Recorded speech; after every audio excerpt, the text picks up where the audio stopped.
Olá, sejam bem-vindos e bem-vindas. Eu sou a professora Andréa Mendes. Quero convidar você para mais uma aula de história. Hoje vamos conversar sobre Revolução Francesa. A palavra revolução, ela tem uma grande importância, porque ela nos informa que houve uma grande alteração, uma grande transformação, uma mudança profunda. Então, quando nós usamos a expressão Revolução Francesa, nós queremos dizer que na França, no século XVIII, aconteceu uma ruptura com as estruturas políticas, econômicas, sociais e culturais da época, através de um grande movimento que começa então a tomar forma nesse final do século XVIII e vai até princípios do século XIX. A Revolução Francesa, ela ocorre então dentro de um contexto muito amplo, que pode ser primeiro visto pelo modelo de sociedade que a França sustentava, baseado ainda na servidão feudal dos camponeses e com grandes privilégios para o clero e a nobreza. Esse modelo, que inspirado pelo feudalismo, permanecia mesmo ainda na Idade Moderna, era fonte de grandes contestações e, principalmente, fundador de uma profunda desigualdade. Por essa razão, as classes populares estavam muito ansiosas e necessitadas de uma transformação nesse modelo social.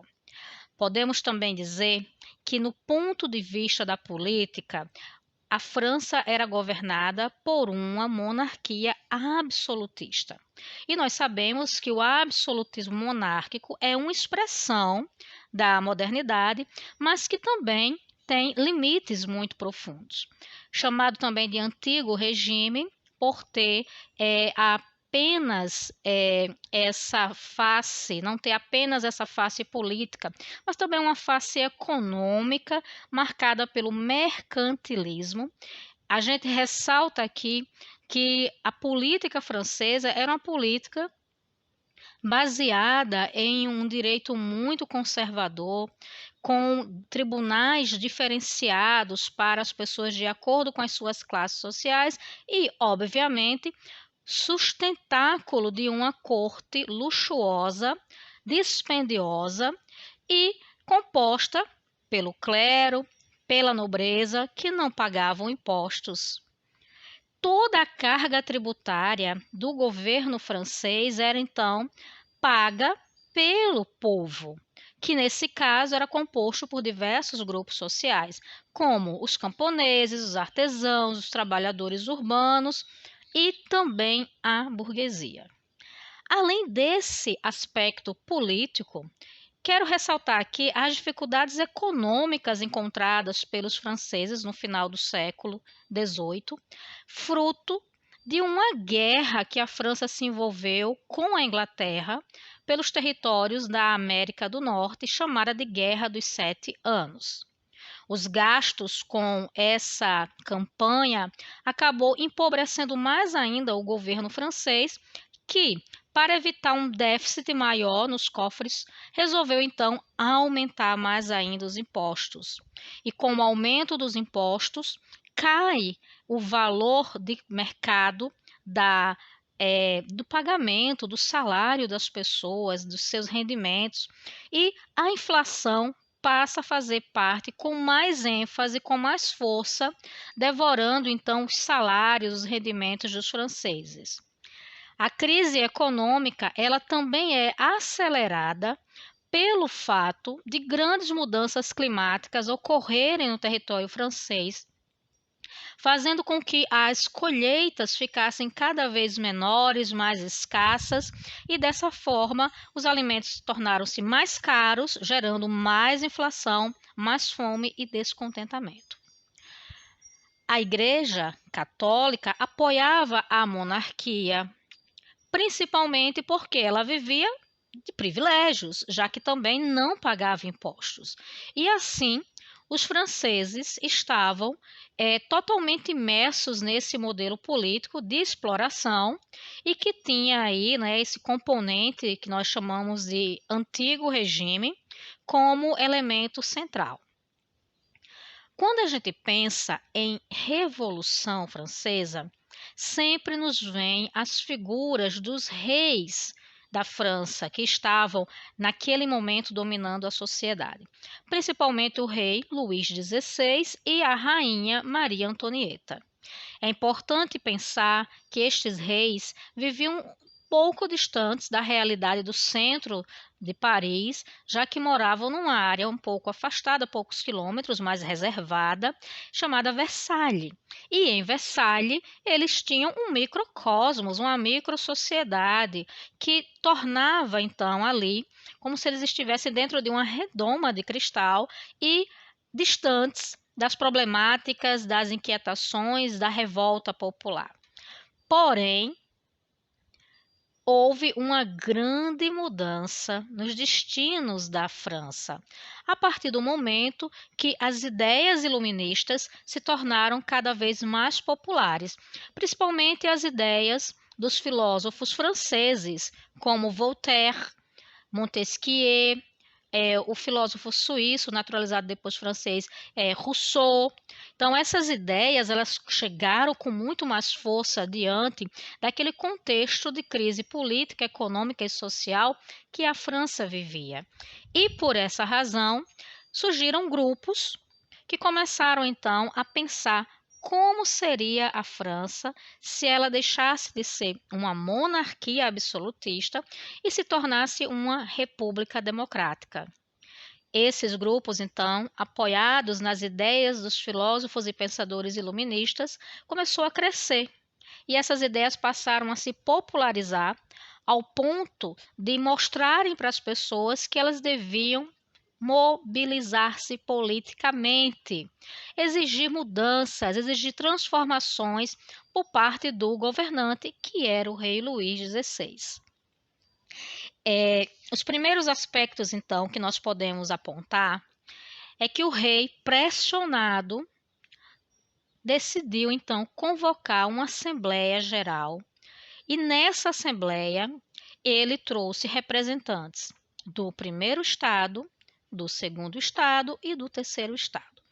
Lembrando aqui, aquilo que eu falei logo no comecinho, que a sociedade francesa é estamental. E o primeiro e o segundo estado é composto pela elite, né, da nobreza, do alto clero. E o terceiro estado, que é a base da sociedade, é composta, então, pelos trabalhadores urbanos, pelos camponeses, pelos artesãos e pelos burgueses. A convocação, então, né, dos Estados Gerais no ano de 1787 se transformou numa oportunidade para os deputados do povo colocarem as suas insatisfações e buscarem serem ouvidos pelo rei Luís XVI, que se encontrava presente na reunião.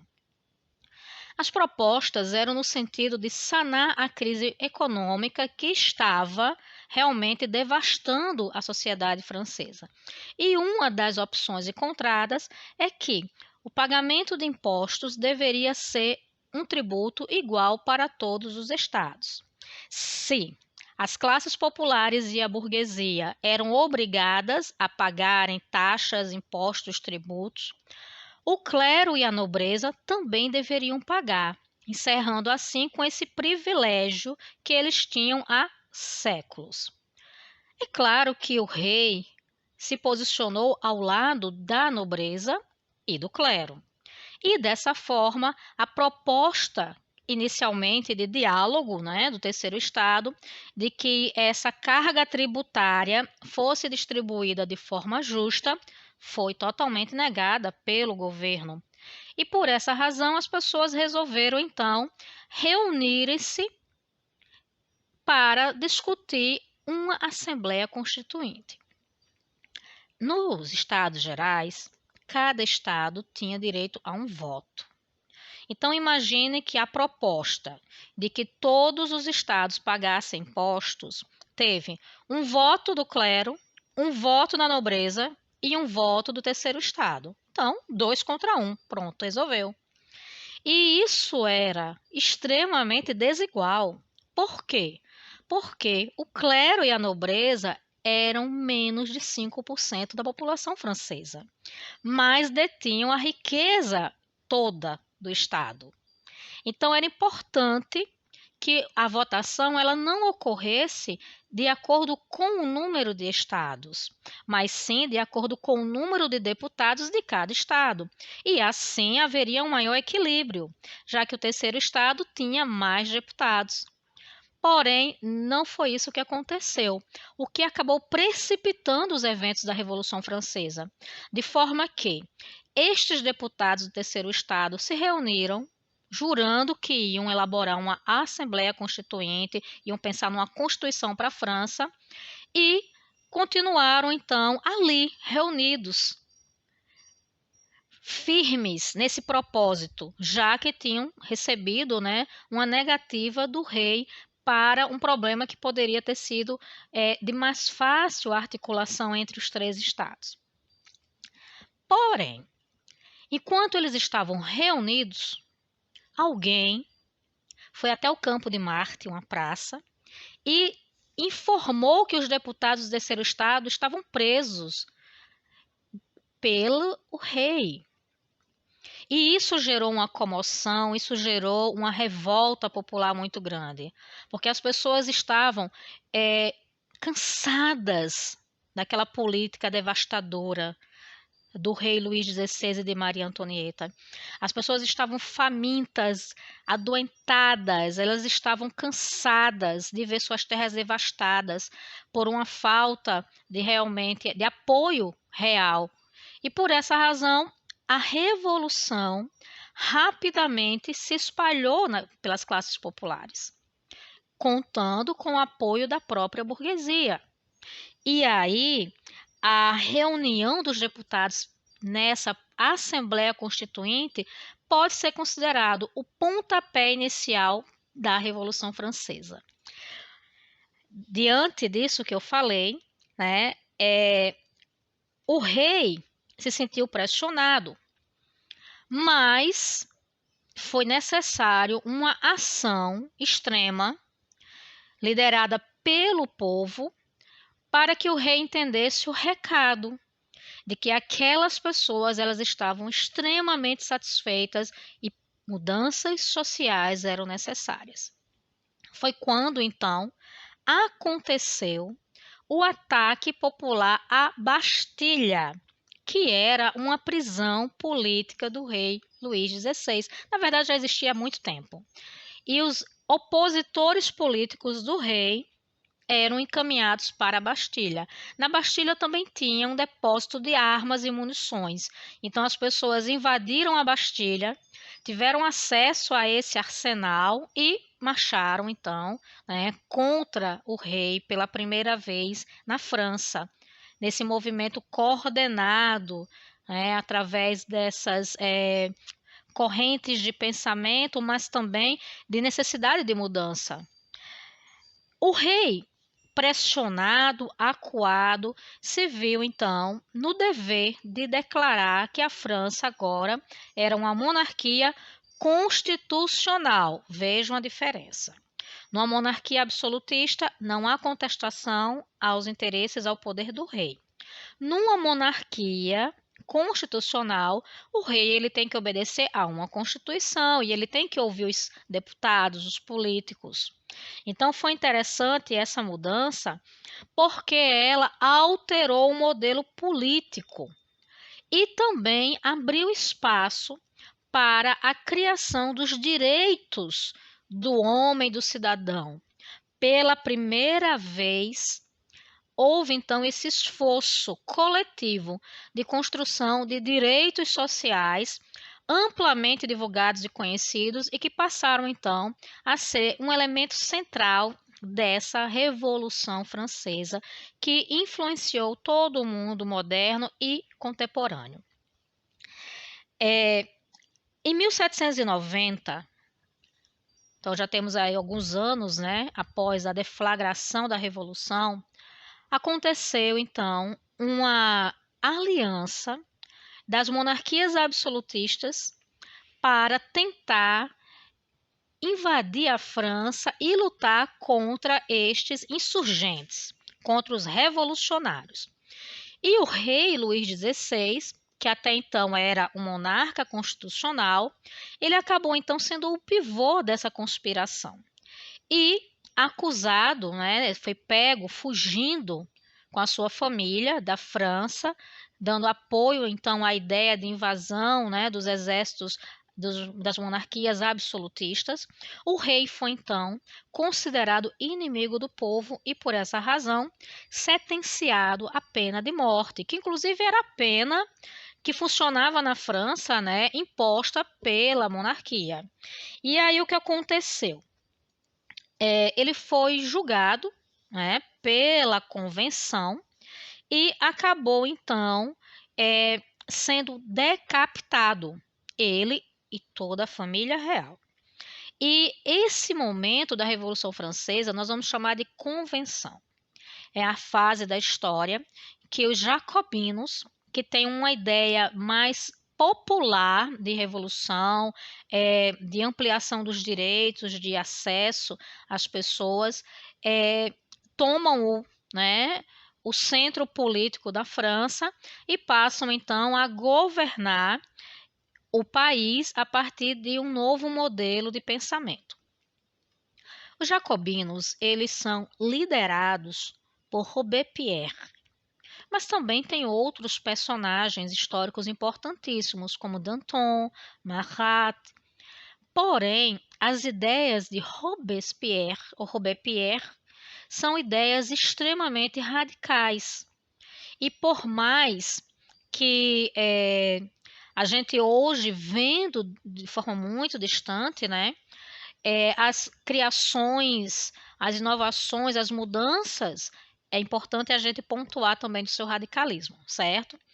O que é que o governo, então, da Convenção fez pela França? São as mudanças profundas e importantíssimas, né? Primeiro, deu à França uma constituição nova, já que não havia mais uma monarquia. Então, a França agora era uma república constitucional.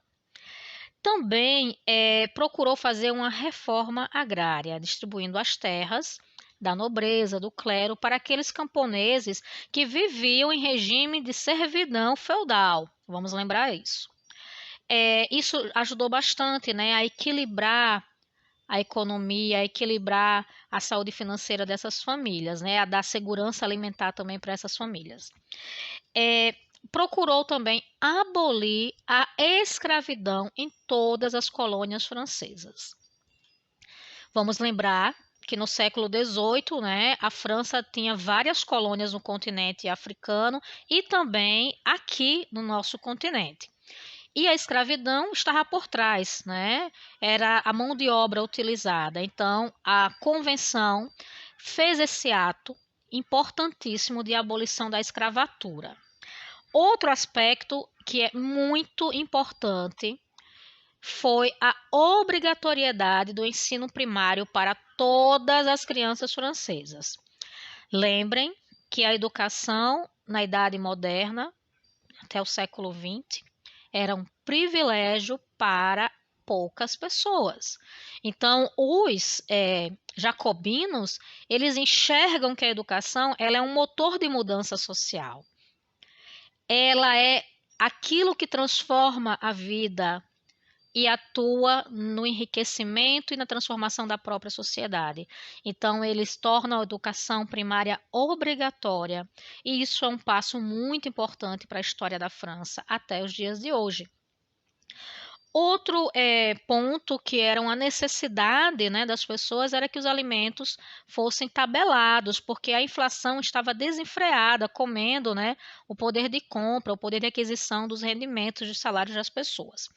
Então, Robespierre, Marat e Danton, eles têm um papel fundamental para pensar em um modelo de república que coloca o povo no centro das suas preocupações. Mas uma divergência entre Danton e Robespierre acabou provocando, né, uma cisão entre eles, e Robespierre considerou Danton inimigo público. Então, Danton acabou sendo sentenciado à morte. Já Marat, ele foi atacado, né, na sua casa enquanto tomava banho por uma radical dos girondinos e acabou morrendo assassinado na sua banheira. E Robespierre, então, se tornou o único representante dos jacobinos, né, na Revolução Francesa. Porém, Robespierre, ele começou a acreditar que era necessário fazer um grande expurgo na sociedade e passou, então, a enviar para os tribunais e para a pena de morte todos os opositores políticos que lhe apareciam na frente.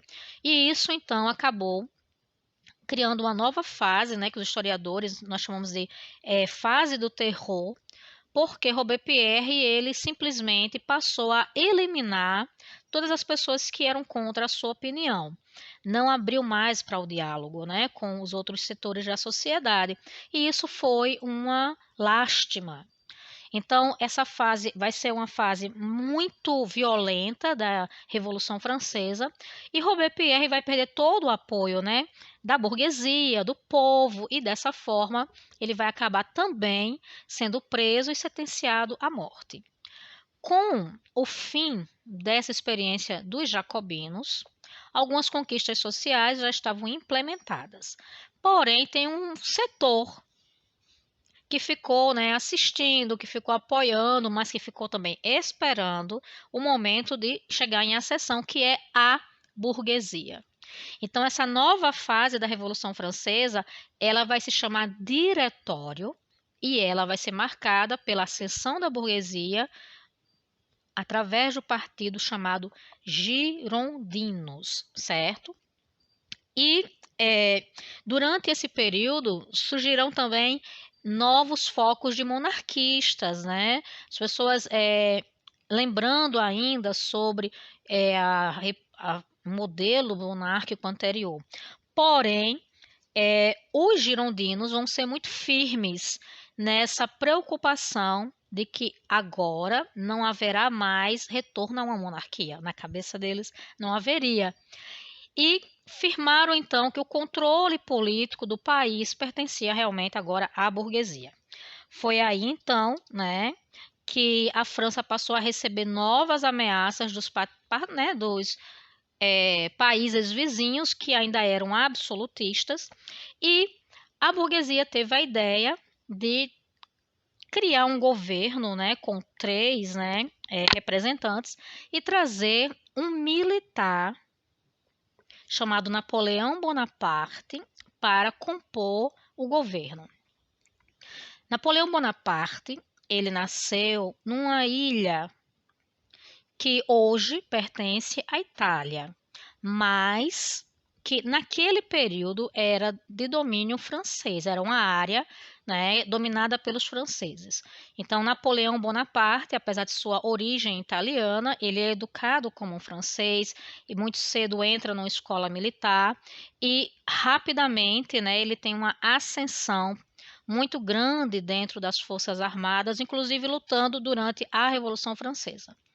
E Napoleão Bonaparte, ele chega muito preparado politicamente para o cargo. Porém, ele não está sozinho, ele tem 2 outros, políticos que vão lhe assessorar nessa tarefa.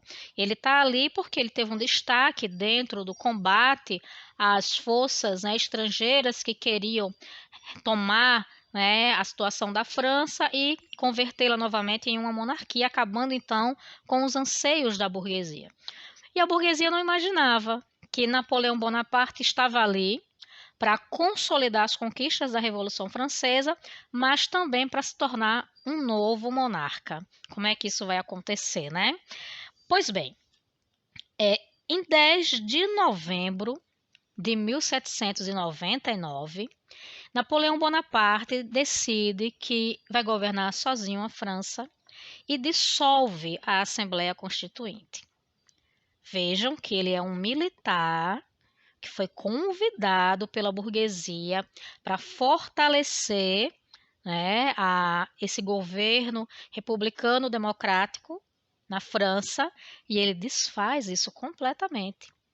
Ele faz o que nós chamamos de golpe, de 18 Brumário.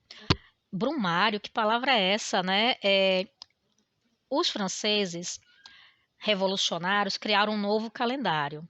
E esse calendário ele vai ter expressões relacionadas com o clima, com o tempo, né, com a natureza. E novembro, né, tem névoa, tem nevoeiro, então tem brumas, por isso que o nome do mês de novembro no novo calendário era brumário. Pois bem, e aí ele cria, né, o consulado e se torna então o primeiro cônsul sozinho no Brasil, né, desculpem, na França, e dessa forma cria então o que nós vamos chamar de a Era Napoleônica. Napoleão Bonaparte, ele tem uma grande contribuição para todo o desenvolvimento que a França vai conhecer no século XIX e no século XX, por que não dizer isso? Ele cria um banco, né, nacional na França, ele tem a preocupação de legitimar a posse das terras dos camponeses, né, então ele procura legalizar a posse dessas terras, então, mais uma vez, garante, né, esse sustento dessa classe, garante uma segurança também para a comunidade, procurou fazer uma reforma econômica que reduziu o preço dos alimentos, né, aumentou os salários e principalmente duas coisas, né? Criou a escola pública francesa obrigatória e também se preocupou com o surgimento de um código civil, né, que de certa forma legitimava as conquistas burguesas e lhes garantia os direitos adquiridos durante a Revolução.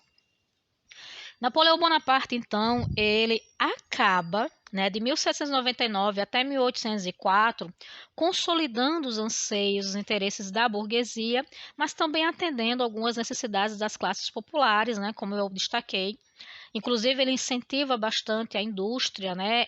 Uma das preocupações dele é tornar a França autossuficiente. Ele tem como alvo a Inglaterra, que está aí no auge da Revolução Industrial, e ele toma a Inglaterra, então, como sua inimiga número um, e ele precisa, então, conquistar aqueles mercados, ele precisa, né, vencer esse oponente, essa concorrente, e cria, então, o que nós vamos chamar de um Império Napoleônico.